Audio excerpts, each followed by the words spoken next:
لبيك اللهم لبيك لبيك لا شريك لك لبيك إن الحمد والنعمة لك والملك لا شريك لك لبيك اللهم لبيك لبيك لا شريك لك لبيك إن الحمد والنعمة لك والملك لا شريك لك لبيك اللهم لبيك لبيك لا شريك لك لبيك لبيك والنعمة.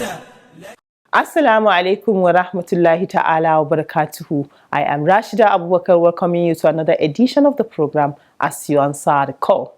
In December 2023, the National Hajj Commission of Nigeria NAHCON reviewed the operational guidelines for accommodation. This was part of efforts to improve on the provision of this service to Nigerian pilgrims during the Hajj. Added to this, the Commission also embarked on awareness creation on how pilgrims can take advantage of the facilities provided in their apartments. The idea is to serve Nigerian pilgrims in line with global best practices in Hajj management. In our next segment, Spotlight, we shall highlight the key issues on NAHCON's accommodation policy for the 2024 Hajj. Also on the program, we have Making the Hajj and NAHCON News Diary, which highlights the activities of NAHCON and other stakeholders in the Hajj industry. And on the quiz, a winner has emerged. Details will be announced in the course of the program. Stay tuned for these and more. Don't go away. لبيك اللهم لبيك لبيك لا شريك لك لبيك. Welcome back and thank you for staying with us. The program kicks off with the News Diary. Keep watching.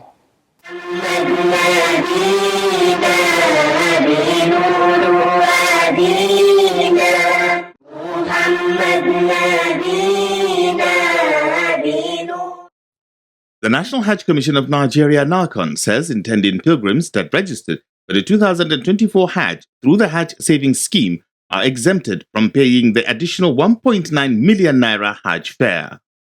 NAHCON Head of Public Affairs Hajia Fatima Sanda Usara stated this in an interview on Wednesday this week. She said the beneficiaries enjoy the profits accruing from investment made with their deposits in Jaiz Bank, which provides the platform for the Hajj Savings Scheme. You know, those on Hajj Savings Scheme make their deposit in Jaiz Bank, and their monies, their fare is being invested in halal investment transactions.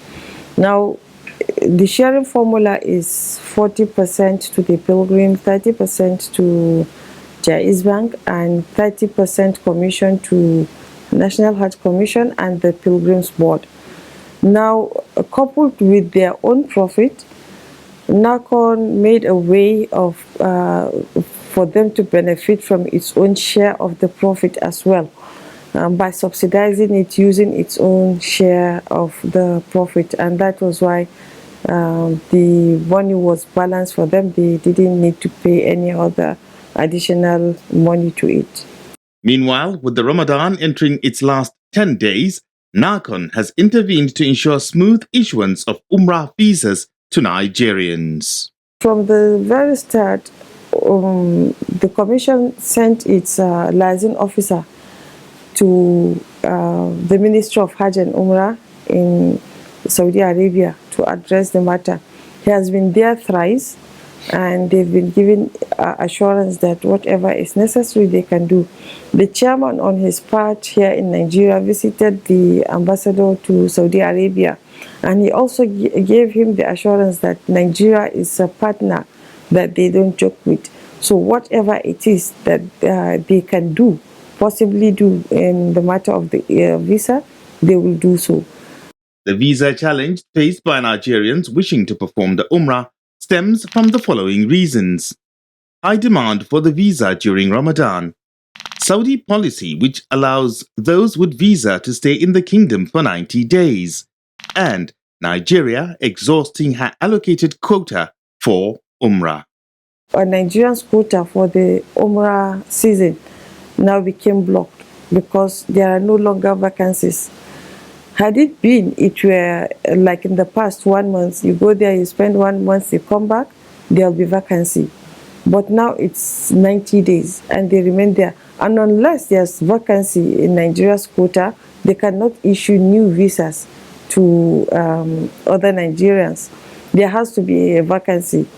So far, there have been few vacancies, like some dropping, 20, 35, and so on. That's because of those that exit the kingdom at that time. So the vacancy now will be issued, the visa will be issued to those awaiting that have applied. So unless there is vacancy in Nigeria's quota, new visas cannot be issued to Nigerians for the Umrah.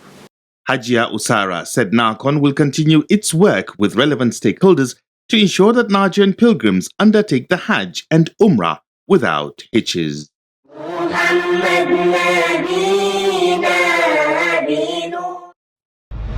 Kogi State Governor Ahmed Ododo has commended the State Hajj Commission for being the first state to effect full contribution to the Hajj savings scheme. Special Advisor to the Governor on Media, Ismail Isa, said the Governor made the commendation after the state government made up the balance of the recent increase on the 2024 Hajj fares announced by the National Hajj Commission of Nigeria. Those who benefited from the subsidy payments are Kogi State intending pilgrims that have contributed 100% to the Hajj savings scheme. With this development, no single pilgrim out of the over 460 from Kogi State will pay the additional 1.9 million naira. Governor Ododo said his administration will continue to partner with the National Hajj Commission of Nigeria, NAHCON, to ease the burden of pilgrims from Kogi State through the contributory Hajj savings scheme.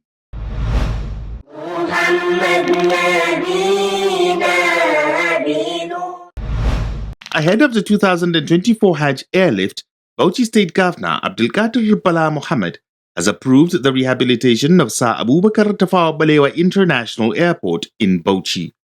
Permanent Secretary in the State Ministry of Works, Hamisu Garba, stated this after inspecting facilities at the airport. He said the upgrade of the facilities is to ensure standard in line with the guidelines of the Nigerian Civil Aviation Authority, NCAA.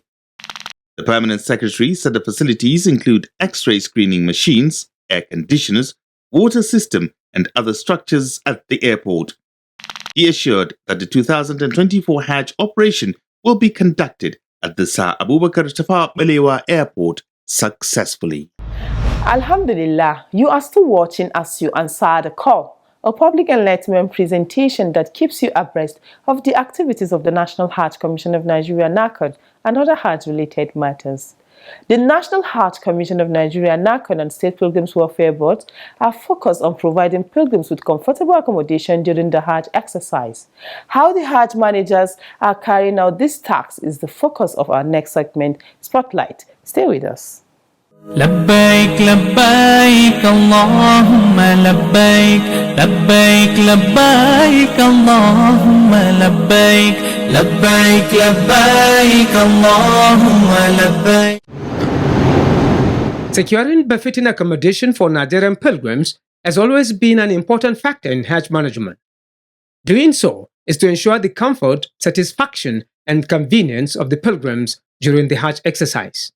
This explains why the National Hajj Commission of Nigeria, NAHCON, and State Pilgrims Welfare Boards are leaving nothing to chance in providing pilgrims with decent accommodation.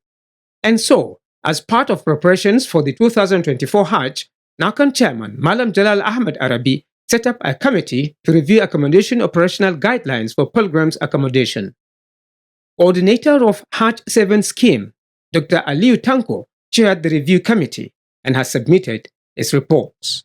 We said to abolish benchmarking of accommodation price in Mecca and Medina in order to allow market forces to determine the cost.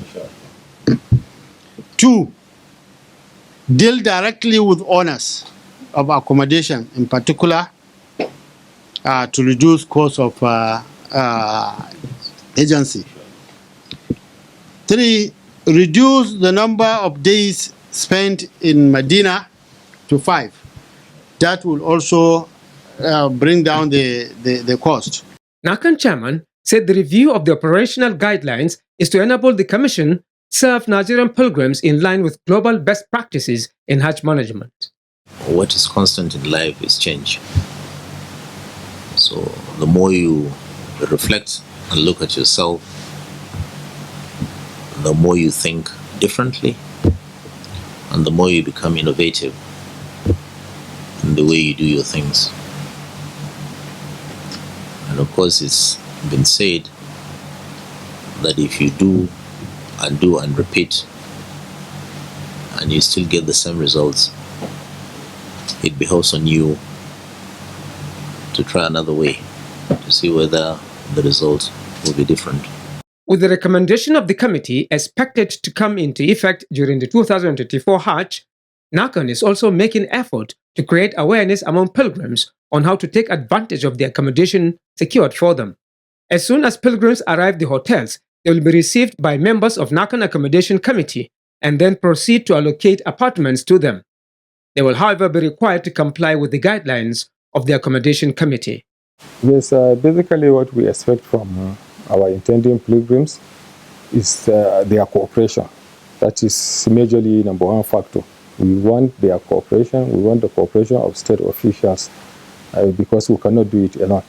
And most importantly, too, we want the various state pilgrims board and agencies to help us in this regard. Number one, right from Nigeria, for them to take the pilgrims through, some basic practicals on the use of some certain facilities in the hotel accommodation, like maybe how they can operate the lifts. Prior to the allocation of rooms, the pilgrims are issued tally cards. The idea is to entrench accountability in the process of allocating rooms to pilgrims. Equally important when distributing apartments is how men and women are lodged on the different floors of the hotels. We want the pilgrims to understand that, lower floors are meant for female. That is from floor 1, 2, 3, 4, maybe up to 6. Then the upper floors are meant for male. It can be maybe from 6 to maybe 14th floor or thereabout. We want their cooperation in this light. We don't want maybe a male pilgrim will come and say he must be given a room, within maybe a first floor. At the hotels, some apartments take 3 persons, others 4. The grouping of pilgrims to a room is done randomly, though this has its own challenges of some pilgrims insisting to be paired with either their family members or friends. This challenge has continued to reoccur.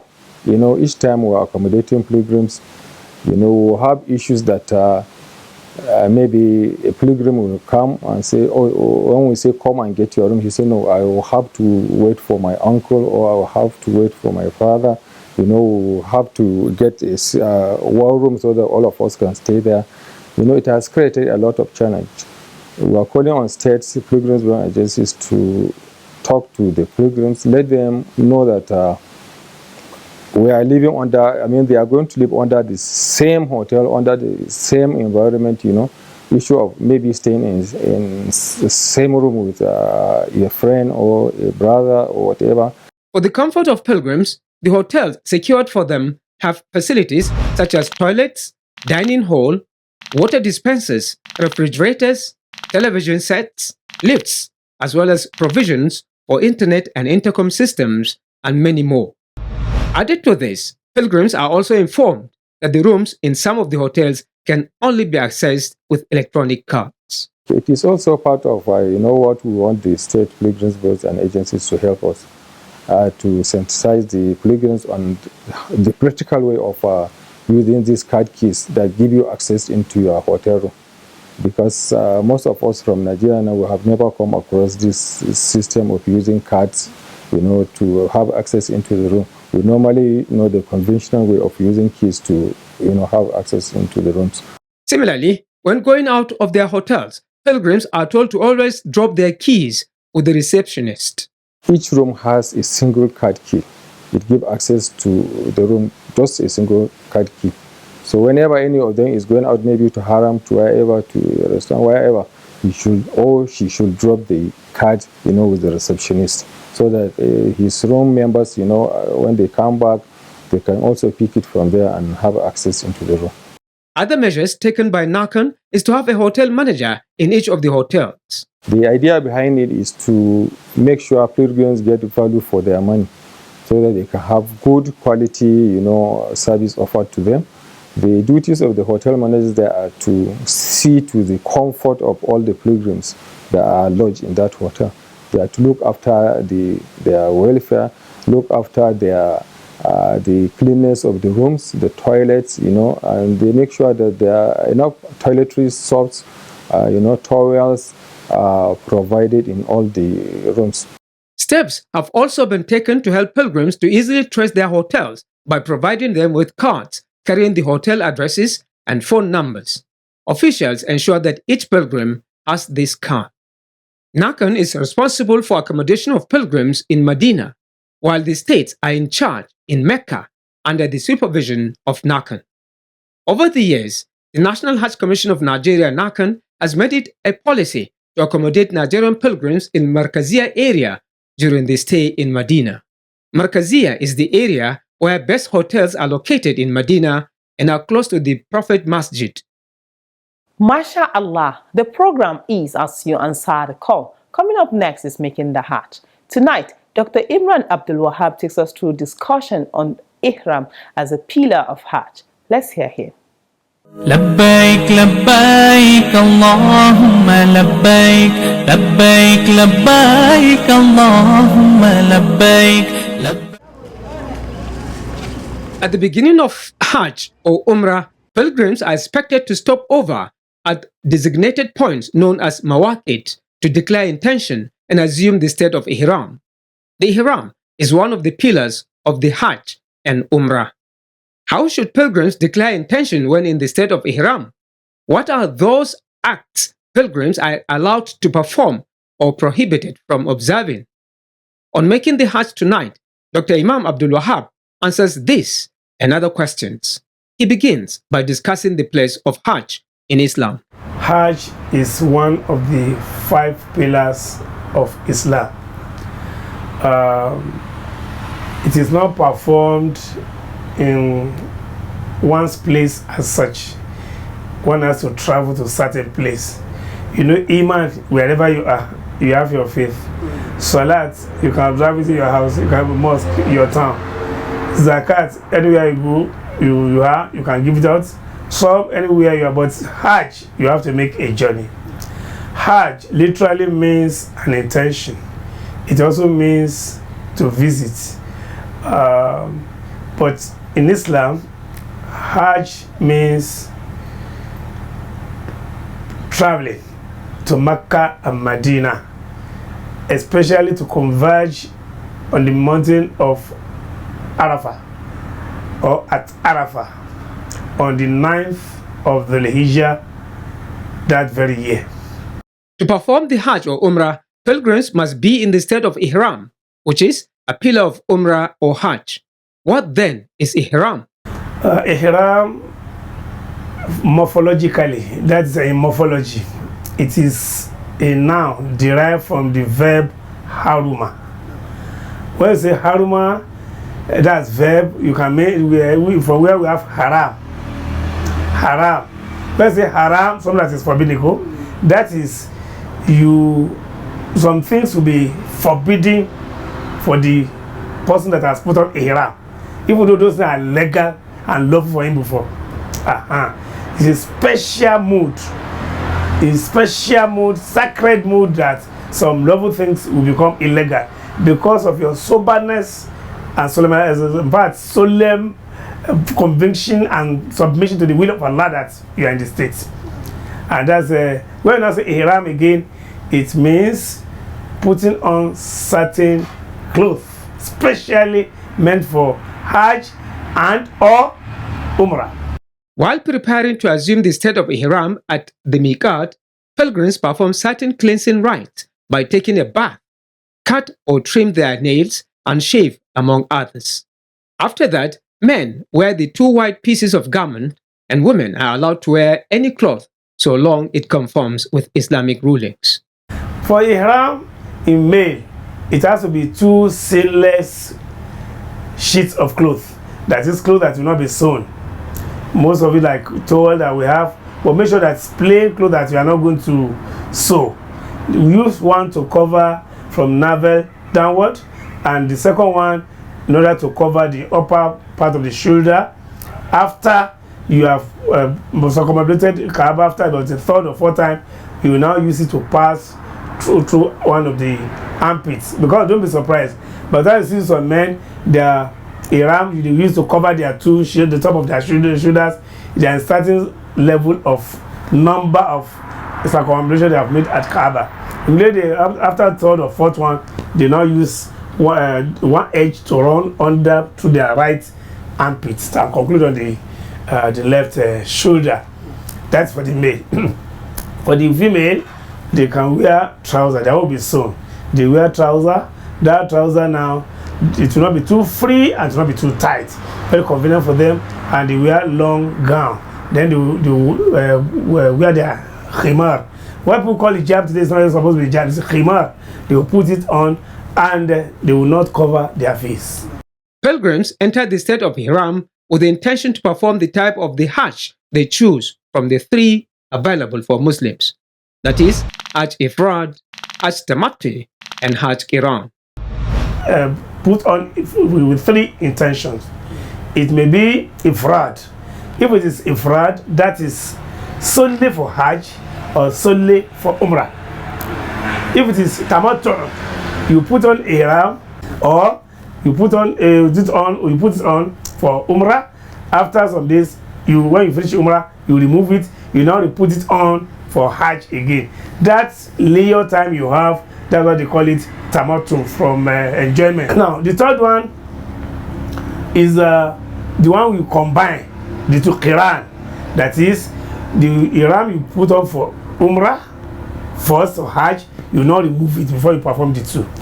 While in Ihram, it is forbidden for men to wear socks, glove, or tie a piece of cloth to cover their head. It is also not allowed for men and women to cover their faces, among others. Alhamdulillah, now it's time to know the winner of last week's quiz and the question for this week. Good luck. لبيك لبيك اللهم لبيك. Welcome to the quiz segment. The question in the last episode was, name the major Hajj rites women are not allowed to perform while in their monthly cycle. The correct answer is Tawaf, the circumambulation of the Kaaba. The winner is Fatima Yusuf from Edo State. She provided the answer ahead of others. Fatima Yusuf will be contacted on how NAHCON will reach her with the prize she won. A quiz winner will get 25,000 Naira cash prize. This is part of NAHCON's effort in social investment in Nigeria. Now to the quiz for this week, and the question is, name 2 things that make women different from men while in the state of Ihram. Again, name 2 things that make women different from men while in the state of Ihram. Type your answer to the number showing on your screen. The winner will be the first person whose correct answer is received. All answers should carry name and location of sender. Good luck and happy viewing. Once again, good luck to you. Up next are your messages.